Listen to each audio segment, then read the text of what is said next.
you cannot lie to your body. Your body will always know the truth of what's going on within it and around it, and the state of your body will tell the true story.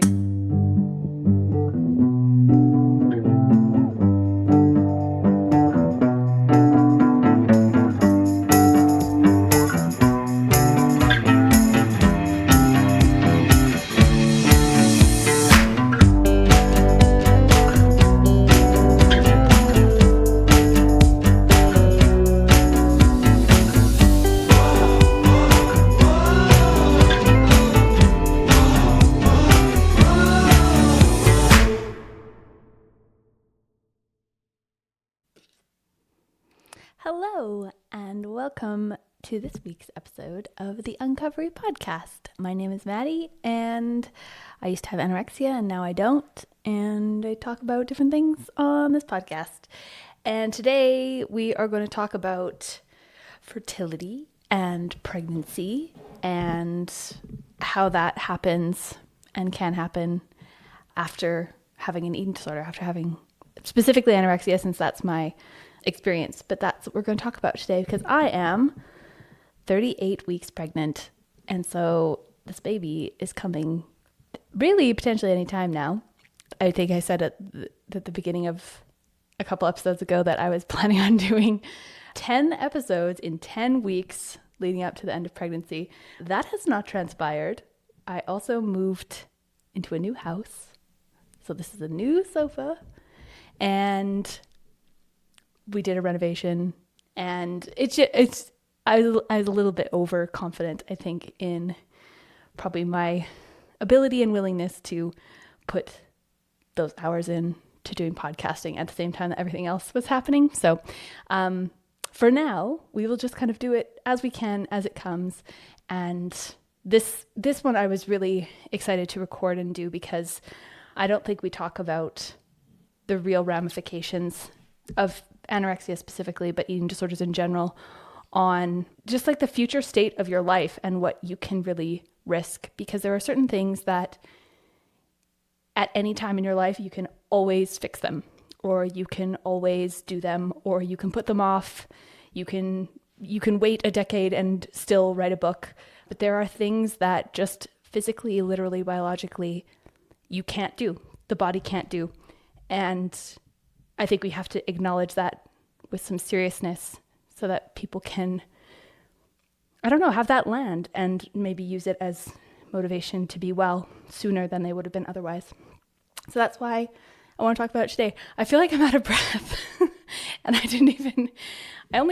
came up the stairs like 10 minutes ago, and I'm still like breathing heavy. This is part of the pregnancy journey, is your lungs are basically squished way up here, and like everything feels like a lot of work. So please excuse the extra heavy breathing on today's episode, because I walked upstairs 10 minutes ago. So that's that. Now, I wouldn't usually, if you've ever listened to the podcast or watched the podcast, you know that I'm not really a believer in trigger warnings and warning people about the things that I'm going to talk about, because I think that we need to feel uncomfortable in some situations in order to have things land. But talking about fertility, especially if you're going through a fertility or infertility journey, some people are just like not interested in hearing about that or thinking about it or having certain topics brought up. So if that's you, then perhaps this is not the episode for you to listen to. But I do promise that it's actually it's a generally hopeful story, but it's also very much a call to action in a lot of ways as well. So the first thing I kind of wanted to intro with is there's information about anorexia, amenorrhea, fertility hormones. I did an episode with an endocrinologist in, I think, season 1 of the podcast, and I can link that and remind people to kind of go and have a look at that for sort of a, I guess, more expert lens on like what exactly is happening physiologically to your body when you are restricting food, when you are not treating your body the way that you should be optimally for hormonal health, and what that can do, the ramifications that can have. But I think, initially, amenorrhea has been sort of seen as just part of the anorexic or eating disorder condition, amenorrhea, and specifically secondary amenorrhea, which is just this cessation of menstruation. So you're missing your period. It actually, and I'm not sure if this is still the case, but at least in the DSM-4, which was the previous version of the diagnostic criteria for eating disorders, it was sort of like a checkbox that confirmed that you were sort of sick enough to be diagnosed with anorexia if your period had ceased. And framing it that way as just like sort of part of the illness, I think really doesn't do it justice in terms of how bad that is for you and how high of an impact that has on your reproductive health, your overall hormonal health, whether you want children or not. I think it's something that even practitioners in the therapy space for eating disorders perhaps don't take quite seriously enough. I think the assumption being, we can get it back, or if you get it back, it's all fine and everything goes back to normal. But it's a severe, severe sign of physiological distress. So if you've actually stressed your body and your hormones to the point where you're losing a period, you're not fertile then, but like your body is in crisis. And periods are not just like an inconvenient thing that women go through every month. They're a completely integral, crucial part of what it is to be a woman, of how our body functions optimally. And there are huge ramifications if any of that sort of hormonal balance, which is incredibly complex in women especially, if that's out of balance, there's all kinds of problems. So it's only been more recently that it's been taken, I think, more seriously, because it's essentially you're suppressing your hypothalamus. And what we understand now is that when your body is under this chronic stress, whether it's from excessive exercise or starvation or even traumas and other life stressors, so it doesn't have to be an eating disorder in order to have this effect. So there's other things that can happen and cause this, but it's essentially victimizing your hypothalamus, and that controls your hormones, and everything kind of goes into conservation mode. So that all stops your ovulation, and I think it's something like 50% of women with restrictive eating disorders will at some point experience this secondary amenorrhea, but we still aren't talking about it quite enough, I don't think, and especially because it's very complicated, the impact that has on even the way that women view their bodies, view fertility, view their future, all tied up with the eating disorder, but really all of that can be impacted by your hormones as well. So it's a big, messy picture, but hopefully we can kind of like tease apart some of it and at least give some, hope and guidance as to what can be done and how to ultimately get the life that you want after having an eating disorder, but while continuing to take it very seriously. So hypothalamic amenorrhea doesn't just mean that you don't have a period. It means that essentially all of your hormones in your reproductive axis are shut down. So there's no ovulation, no corpus luteum, you have no progesterone, lowers your estrogen, your luteinizing hormone, your follicle stimulating hormone. A lot of times it also lowers your thyroid function. In a lot of cases, your cortisol is elevated, so your stress hormone. But without ovulation and without these hormones kind of dancing with each other in this like just insane pattern every single month, every single 28 days that a woman has a cycle, these balances, these like very delicate, very divinely designed balances of these hormones make conception just like biologically impossible. So it essentially places any fertility on hold as a way of protecting your body. Your body's message is basically like, we're not safe and we're not capable of growing a life inside you. This is not the time.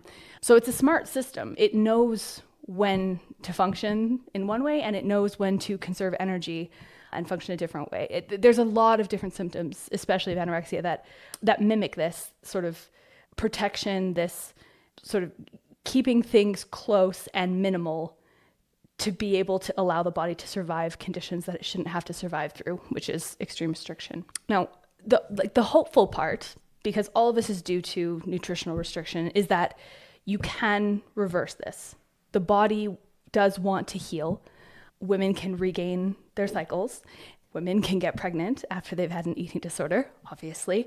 What it requires is consistent, sustained, adequate nutrition, full weight restoration. And weight restoration means a very different thing to different people. Weight restoration does not just mean getting your BMI to like the minimum normal standard. Weight restoration means like, where does your body want to live as an individual? What does your body want to do, look like, be, in order to have sort of this optimal hormonal and biological function across all of your body systems?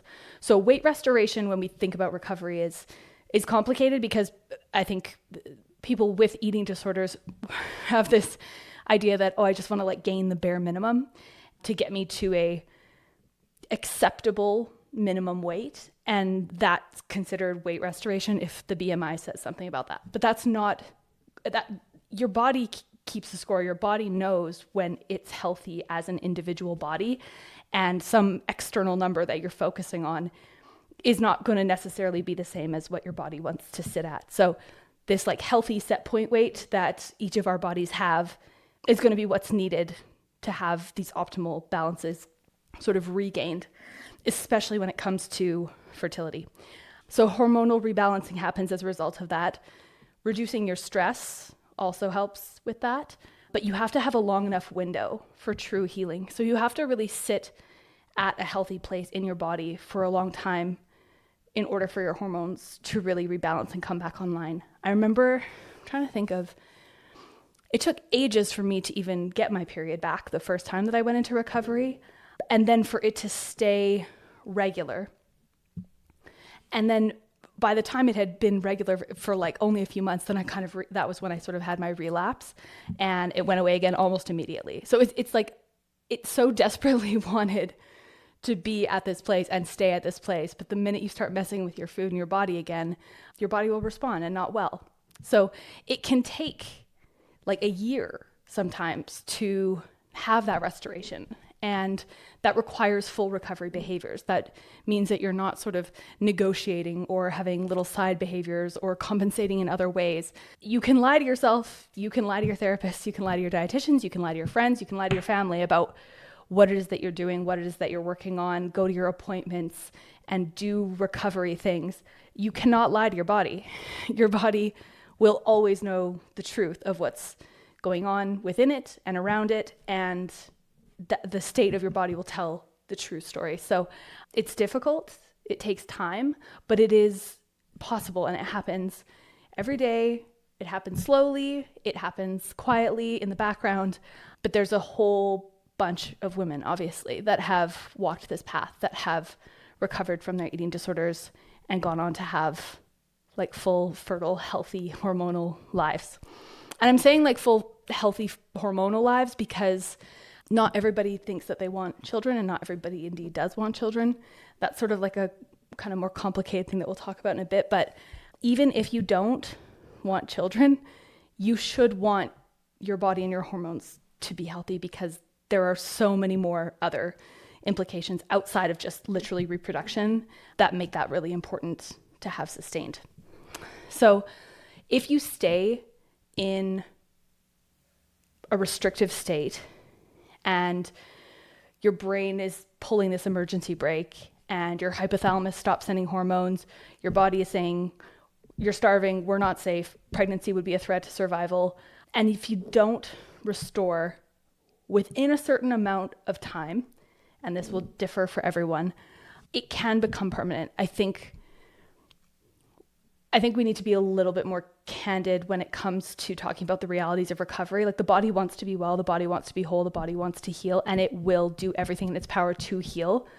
But it is not a guarantee that if you gain weight and find balance again, that you will necessarily have as easy a time within a fertility journey or balancing your hormones as somebody else. So sometimes cycles don't come back. Sometimes hormones stay flatlined. Sometimes periods return, but ovulation is difficult. Maybe conception doesn't happen, and maybe that's because of the history of the eating disorder. Maybe that's for another reason, and maybe we don't know. So it isn't really to scare anybody, but there are things that the body can't come back from. And also it depends when in your life you decide to do this. So I've been lucky that when I decided to fully recover, I was, I don't know, how old was I for? 32, I guess, when I actually finally was like, okay, that's enough, I'm done. And that was when I started the podcast, and that was when I fully recovered. But that meant that I was still within this window for the majority of women who are still able to then conceive, at least naturally and in a relatively straightforward fashion. But they're like, biological clocks are real, and I think that we need to say that. And even though people who are older than that get pregnant very easily, no problem, there is like an average, and there is a reality that recovery and fertility are not fully linear, and they're not guaranteed.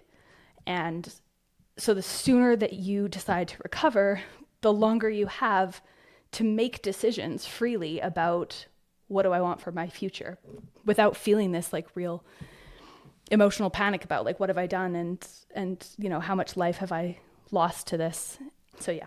So some of the reasons that recovery might not be enough in order to kickstart or restart fertility again for people.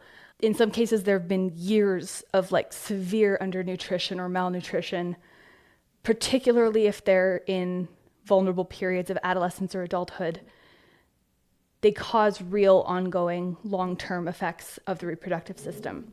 That can be in part to reduced ovarian reserve, so there's just less healthy eggs. It can permanently alter your pituitary hypothalamic signaling. Changes in your bone and endocrine health, scarring of your ovarian tissue can happen in particularly severe prolonged cases of anorexia. So those are rare, but that's not impossible. And it's important to, I think, understand that even, and especially for those who spent many, many years without proper nutrition and had long-term amenorrhea, it's possible that the body doesn't fully rebound. But this doesn't have to be everyone. Obviously, it's very likely, and it's totally possible for probably 70 to 80% of women that have had hypothalamic amenorrhea, that they regain their cycles within a year of adequate weight and stress recovery. So that's a pretty successful rate. Fertility rates can bounce back to be pretty high for people that had eating disorders. But if you have kind of persistent lack of ovulation, about 10 to 20% of women will not be able to conceive after that. This is just from my research and reading. So all of that to say, the sooner you can commit to recovering for yourself, for your future, the sooner you put all of your choices back on the table. So whether or not you decide to have a family still remains, but you'll not only be in a physical place to give yourself those options, but you'll also be in a mental and emotional place to be able to assess those options appropriately, because you do not have a lot of cognition power and not a lot of emotional power when you're in the throes of your eating disorder. So that stunting of those systems makes future planning and assessing like what your truest heart's desire is for your life to be very muddy and very unclear. And that's always been my experience as well. Okay, so that's about as close to like the science as we're gonna get. I was thinking I might have a fertility doctor or like an eating disorder / fertility doctor try to come on the podcast and talk about that just in more depth, because I'm not I'm not a doctor. So I can tell you what I can assess from the research. I can tell you mostly what my experience was and has been, and how I've gotten to this place in my life, having come from a very, very, very different place. So let's talk about basically how disconnected I was from my body as a result of my eating disorder, and what kind of that fertility journey has therefore looked like for me. So I grew up always wanting to be a mom. When I was a little girl, I loved playing with dolls. I wanted to babysit when I was probably still young enough to need a babysitter. I always wanted to take care of babies. I always wanted to babysit. I remember I got asked to babysit, I think when I was maybe 11, and I so wanted to do it. And I asked my mom if I could, and she was like, no, you're too young. And I was like, no, please. And it was like a devastating blow to me that I was not allowed to babysit yet. So I loved babies. I always thought I wanted to be a mom when I was a little girl. And then you kind of become a teenager or a young adult, and your priorities maybe shift, or I just feel like you're maybe not in the headspace of having actual children. And so I didn't think about it very much when I was sort of in my teens and into my early 20s. But that's also when I basically started restricting, and my eating disorder kind of took hold. And that meant that those hormones for me started kind of shutting down before I really even fully developed into an adult woman's body. So I sort of stunted that process early on. And aside from doing that hormonally, it also, I think, affects you emotionally and mentally in terms of what the vision is for your life. So I went years without having a period, and as a result of my restriction, because it went away relatively quickly when I started restricting, and it took ages, like I said, to come back. So probably within the kind of 12-year span of having my eating disorder, there was about a 3-month period of when I was hormonally stable again in my first kick at recovery. But it wasn't even that made fertility and future motherhood kind of questionable. It was much more an emotional thing. So I was totally disconnected from my body. I think many of us with eating disorders are. I've had it described as sort of, you're kind of cut off at the neck. So you're very much in your head. You're still kind of cognitively there, but the connection between your heart and your mind are very much disconnected, and you're totally disconnected from the intuition of your body and things like that. So I really, until recovery came the second time around, really didn't even think about kids. And by that time, I was in my 30s. And when I did sort of start to process, oh, this is something that I want. And I also understand that there's also just kind of an age biological clock that happens to kick in for some women sort of around there as well. So maybe that's just coincidence and circumstance that both my body was kind of coming back online, and so was that, innate sort of just time biological clock that was coming. Either way, when I really went into recovery, I did think, oh gosh, I think that this is something that I want. But with that realization also came quite a lot of fear about whether or not I had actually done permanent damage to my body in a way that would prevent me from ever having kids in the future. So it was a big part, as I've said before, about my recovery to be able to imagine my future state and my future life and be married, have kids, and be happy. But it's very confronting when you're sort of facing the fact that you may have done something that you can't undo. So I was still quite focused on recovery and the rest of my life at that point. And because I wasn't with anybody, I was single, it wasn't an imminent decision or hurdle that I was going to need to address at that time anyway. And I think that the conversation about whether to have kids or not is almost a totally separate episode and discussion to have outside of just whether you've had an eating disorder or not. And I think a huge part of that decision also ends up coming down to who you end up being with. And so where you are in your life and who your partner is, and many different factors will all kind of come into play.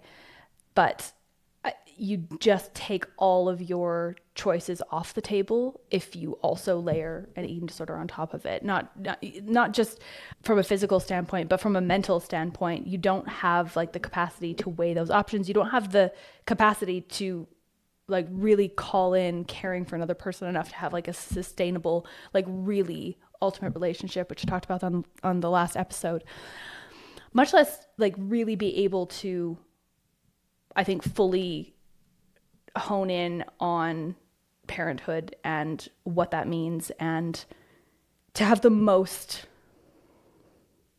optimal experience of what parenthood can be. Obviously, this is coming from a not quite first time mom yet, but it just seems to me, and all of my experience within my eating disorder is that it takes something from you across every part of your life. And so I just don't think that it's possible that you'd be able to carry an eating disorder around while being the best mom that you could be, the best wife, the best partner, the best friend, human. It will take something from you in some way. And so giving yourself like the best possible life and chance to have everything that you want in the way that you want it to look, you just have to take the eating disorder out to even just like see what that would be like.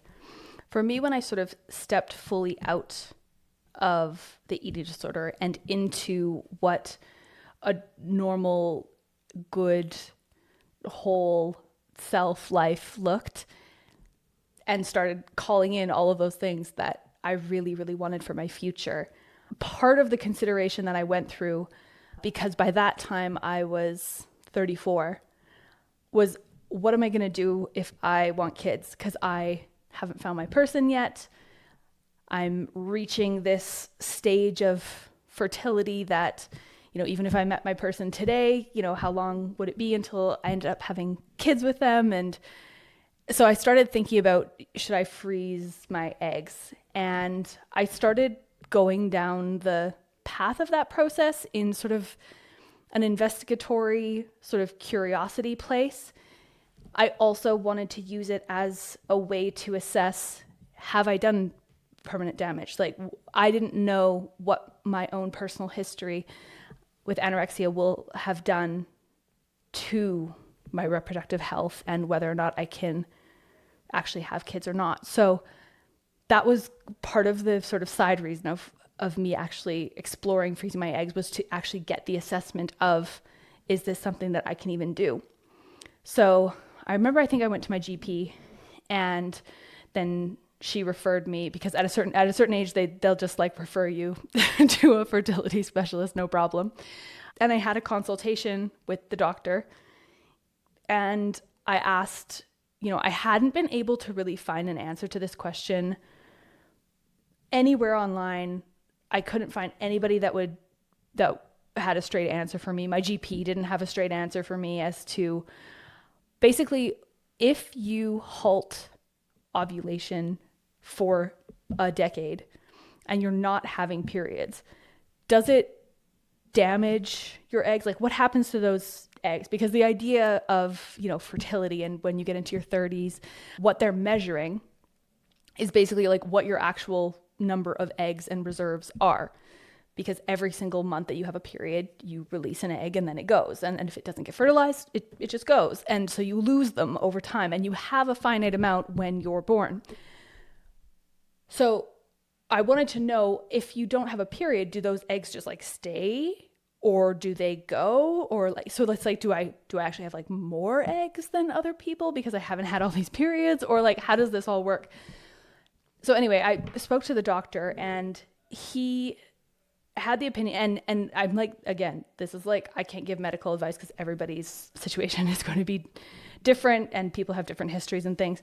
But he basically said, if you've restored your weight, if you've restored your health, if your hormones are back online by this time, they had been for quite some time, there's no reason for us to believe that you shouldn't be able to be a candidate for, either egg retrieval and freezing, or just, fertility in general.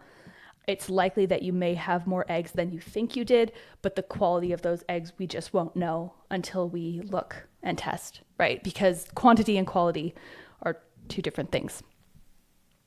But it felt very reassuring to me that, at least by his opinion in that initial consult, that I could still potentially be a candidate.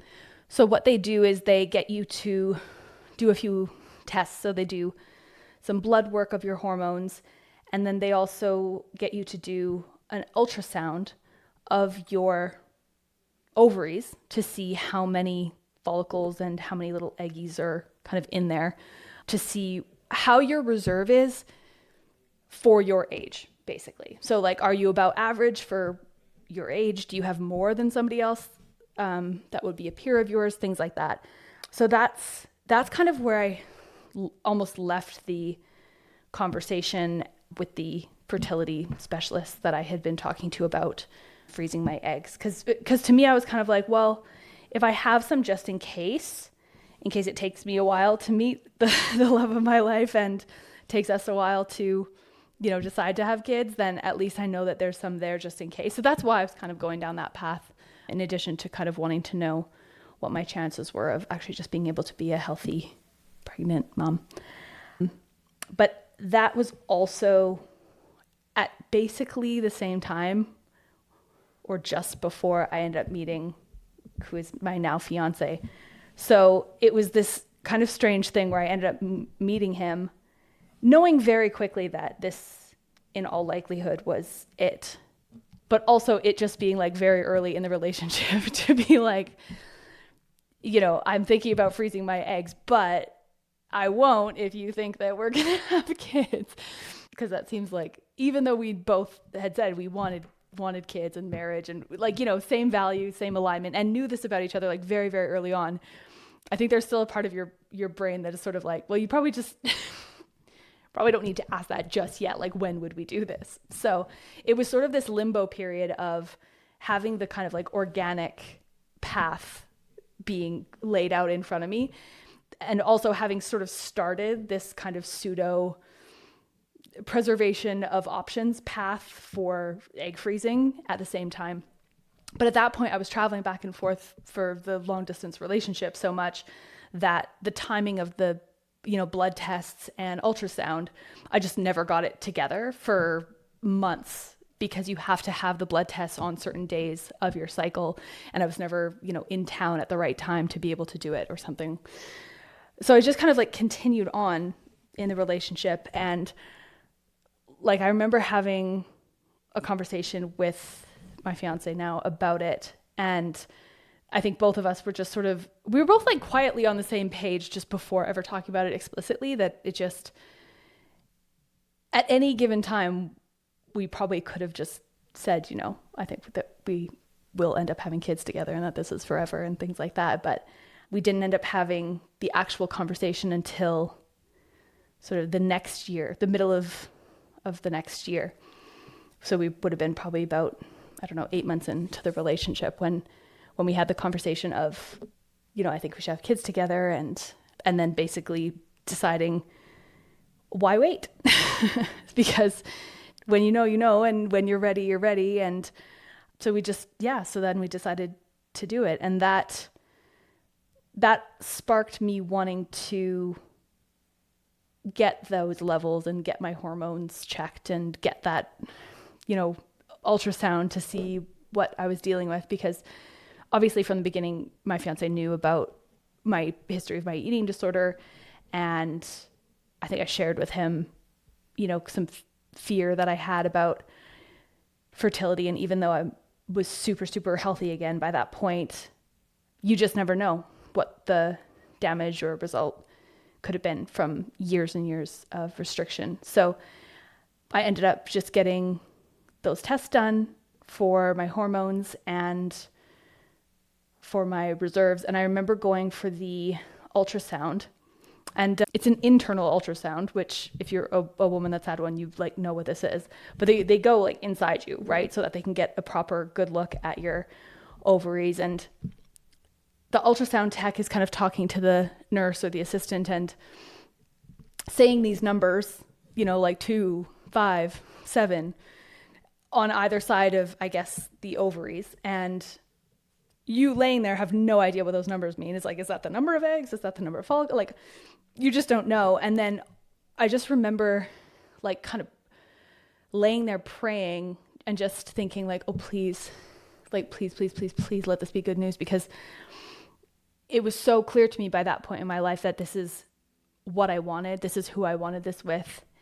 And I was very, very afraid just in that moment, because I knew that it would be very confronting, because the information would be the information, right? There was nothing at that point I could do to change it. I'd already done all the recovery. I'd already done all of the restoration. I'd already done like my part.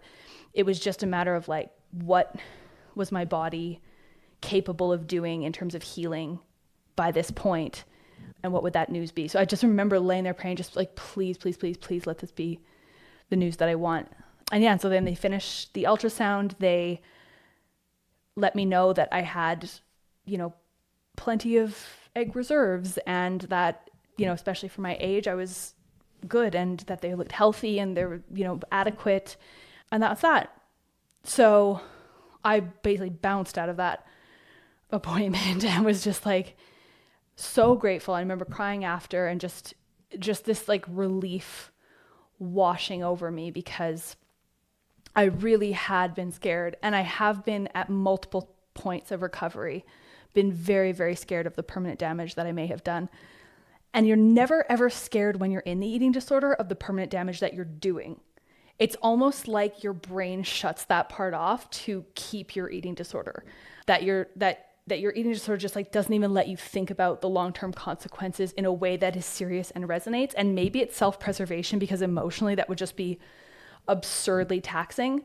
But it means that then only in retrospect, once you're actually recovering or in recovery or having recovered, that you actually then are online enough and connected enough to be able to appreciate the consequences of what you may have done before. And that's very scary. So because you don't know what the long-term damage is, that fear can linger even once you get healthy.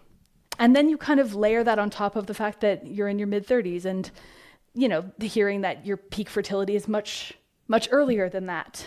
I wish I had recovered sooner. I wish that I had not waited so long. I wish that I had met Adrian way, way earlier. There's just those things.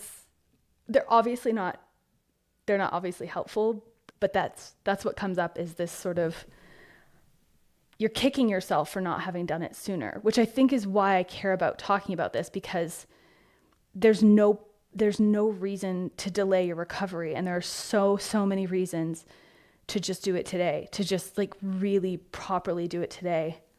So yeah, that's how I kind of found out that I hadn't done as much permanent damage as I had feared, that I was in a place that, was relatively averagely fertile for a woman of my age. And then it just became a matter of you just try. You just try to have, and people who talk about like we're trying for a baby, trying is just not trying. You just don't do things that would prevent it. That's it. And so along that path, I think I felt that optimizing my health for that journey was going to be maybe even more important for me than someone who didn't have a history of an eating disorder, that my hormonal health, that I just wanted to support it as much as I possibly could in all of the ways that were available to me. And I was already really healthy at that point, and all of the sort of basics that everybody tells you to just have a good, healthy body are the same things that you do to have a really healthy, fertile life and have a pregnancy. So things like food, exercise, supplementation, sleep, reduction of stress, good relationship, like those are basically it. Like those are the secrets to either rebuilding, building, or supporting a fertile body.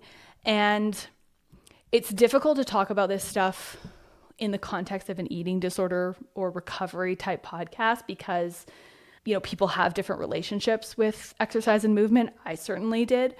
But what creates a really optimal, healthy body does include, in most people's lives, an element of movement or exercise. The exercise that I did looks way different than what it looked like when I was in my eating disorder. So that's the most important caveat, is that I completely redefined what my relationship with exercise was. And that included totally changing the types of exercise that I did. So the ones that I do now are not the ones that were tethered to my eating disorder. But it's a really tricky one, because it's like, well, exercise is really important for health, but also don't do it if you're addicted to it. Both of those things are true.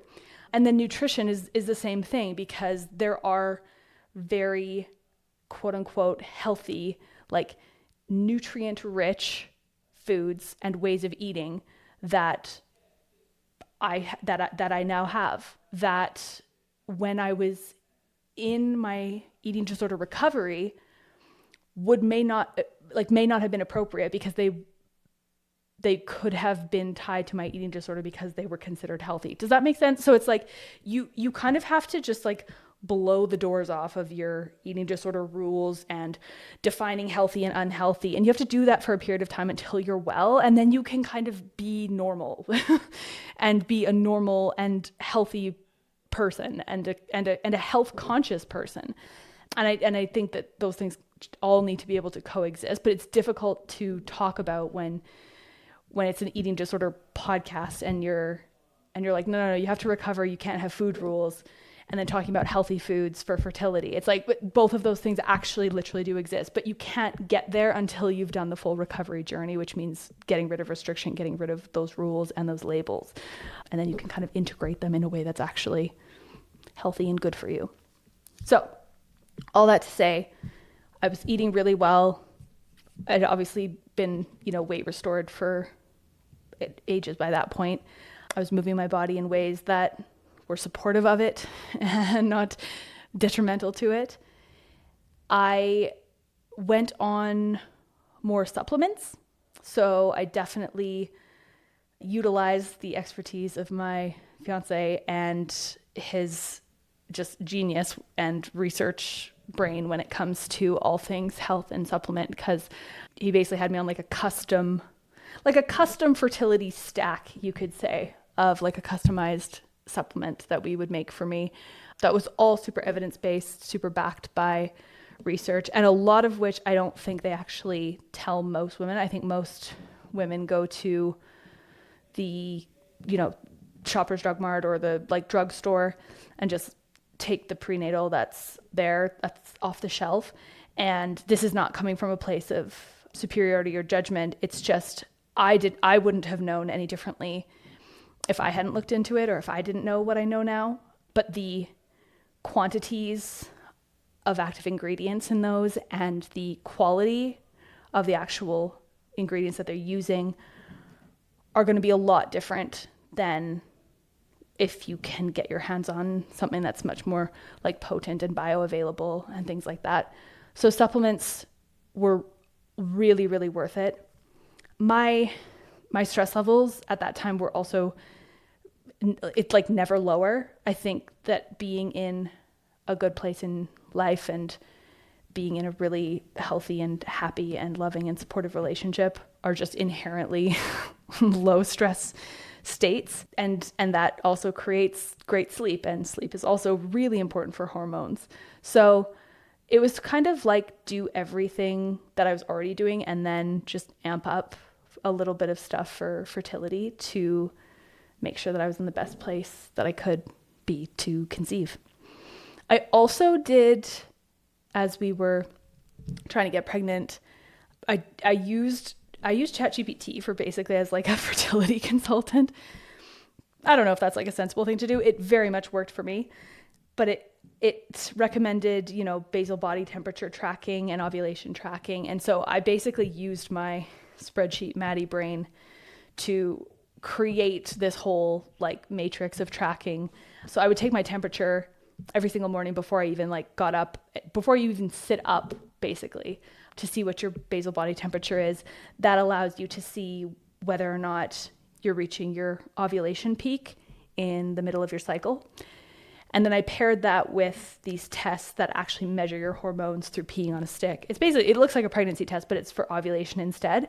And it tracks your estrogen going up and then your luteinizing hormone going up following that. And based on what the kind of little smiley face says, or if it blinks or not, you know whether this is like go time, like the egg is being released. There needs to be some spermies to meet it. So by kind of combining the body temperature tracking and the ovulation, and also having gotten my hormones actually tested and knowing that those were at a certain level, that's basically how we did our sort of tracking and trying to get pregnant. But again, the behavior to get pregnant is the same behavior that it's been since the dawn of time. So if you just do that over and over and you're healthy and fertile, that will eventually just happen.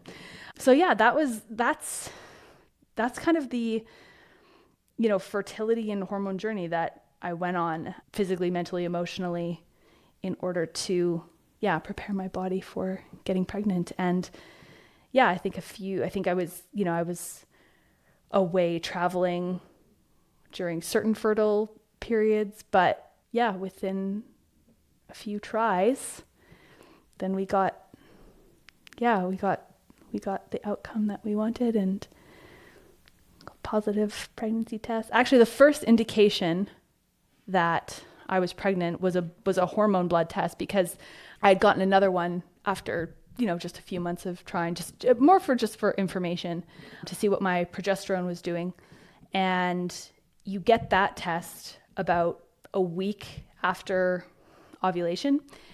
And so I had ovulated, and then 7 days later had gotten this blood test. And then I got the results back, and they were like astronomically high, like hugely high for progesterone. And because they had been kind of low, like, normal on the last test, I was like, what the heck? So I obviously put it into ChatGPT and learned immediately that is actually an extremely good sign that you are already pregnant. So your progesterone shoots up basically immediately. Your basal body temperature remains high after that ovulation period if you've conceived. So it wasn't actually the pregnancy test itself that was the first indication that I was pregnant. It was actually the progesterone level test that kind of was the first indication. And then it was just kind of a matter of waiting a few days and then taking the actual pregnancy test and finding out that it was positive and that we were having a little baby. So I think that's probably where I'm going to leave it today in terms of the story. And I'll do a podcast probably next time about the actual experience of pregnancy itself, especially, after you have an eating disorder, or, how much that's mattered or not mattered in my own experience. But at least in the fertility journey, I just felt such extreme gratitude throughout that process that I had chosen to get well, because there's no other way to say it, that it just literally wouldn't be possible, that this little baby wouldn't have been able to exist if I had stayed in my eating disorder. My relationship wouldn't exist. None of this would exist. None of this, including this new house that I'm sitting in. Like none of this would have happened if I didn't recover. And so I just really, I guess, encourage people to recognize that you're not broken. Fertility it's not a moral prize. It's a function, and it's something that you need to recover in order to have that function back. Your body needs to learn to trust you again. That means healing. That means nourishment. Your body does want to live and survive, and it does want to reproduce as well. And whether or not you decide to become a parent, that you deserve, and your body deserves love and care, and you deserve recovery for sure. Yeah. It really actually has not everything to do with family planning or wanting to have kids. You just genuinely deserve to be well, and your body can be well. And it's not just parenthood that will be open to you if you decide to recover. It will be everything else that you want in your life. So this is just kind of like one example of something that your body can do if you choose to recover. Is have a baby in maybe the next 2 weeks. We'll see. No sooner though, because we still got stuff to do. Okay. See you on the next episode.